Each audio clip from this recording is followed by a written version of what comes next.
ہر بادشاہ کے دل پر خواہشات نفسانی، غیظ و غضب اور حرص و ہوس کے جملہ مواقع پر خوف خدا غالب رہے۔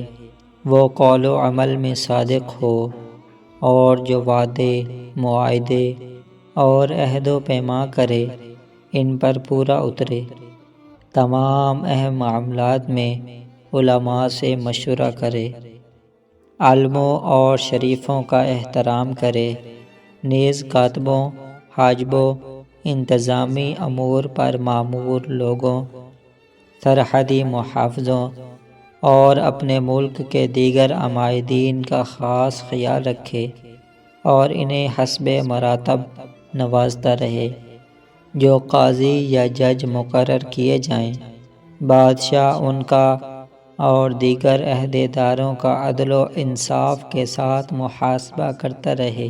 جن لوگوں کو قید و بند کی سزا دی جائے وہ ان کے جرائم سے زیادہ ہو، نامیاد سے بڑھنے پائے۔ مسافروں کی گزرگاہوں، تاجروں کے بازاروں، ذخیرہ گاہوں اور ان کی تجارت کی دیکھ بھال، حفاظت اور نگرانی کا خاص خیال رکھنا بادشاہ کے لیے از حد ضروری ہے۔ بادشاہ اپنی رعایا کی تربیت کے ساتھ اس کی تعلیم اور اسے حدود معینہ میں رکھے اور اسے حدود معینہ میں رکھنے پر شب و روز توجہ دیتا رہے۔ اپنی فوج کو اسلحہ کی فراہمی، اس کی اعداد و شمار اور عساکر کی دیگر ضروریات کا زیادہ سے زیادہ خیال رکھے۔ اپنے اہل و عیال اور عزیز و اقارب کی جائز ضروریات پوری کرنے کے ساتھ ساتھ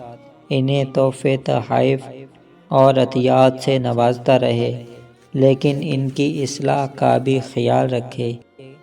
رعایا کے باغوں، چراگاہوں اور کھیتوں کے لیے پہاڑی چشموں اور دریاؤں سے اہل شہر کی گھریلو ضروریات کے لیے گزرنے والی نہروں سے پانی کے جائز حصول کا خیال رکھے، لیکن انہیں ان میں سے کسی جگہ غیر ضروری ہجوم، غاصبانہ قبضے اور لڑائی بھڑائی سے باز رکھنے کے لیے سخت ہدایات و احکام جاری کرے۔ بادشاہ اپنے وزراء اور دیگر عہدیداروں کی حرکات و سکنات اور شب و روز کی مصروفیات پر مسلسل و متواتر توجہ دیتا رہے۔ کمینے کو نہ بھڑکاؤ۔ مداح سے بچے رہنا کیونکہ وہ ایک بے شرم آدمی کی خوراک ہے۔ عوام اطاعت کی، غلام خدمت کی اور دلی دوست اچھی طرح بات سننے کی مانند بادشاہوں کے قریب نہیں ہوتے۔ حسن فہم کے بغیر گفتگو اچھی معلوم نہیں ہوتی۔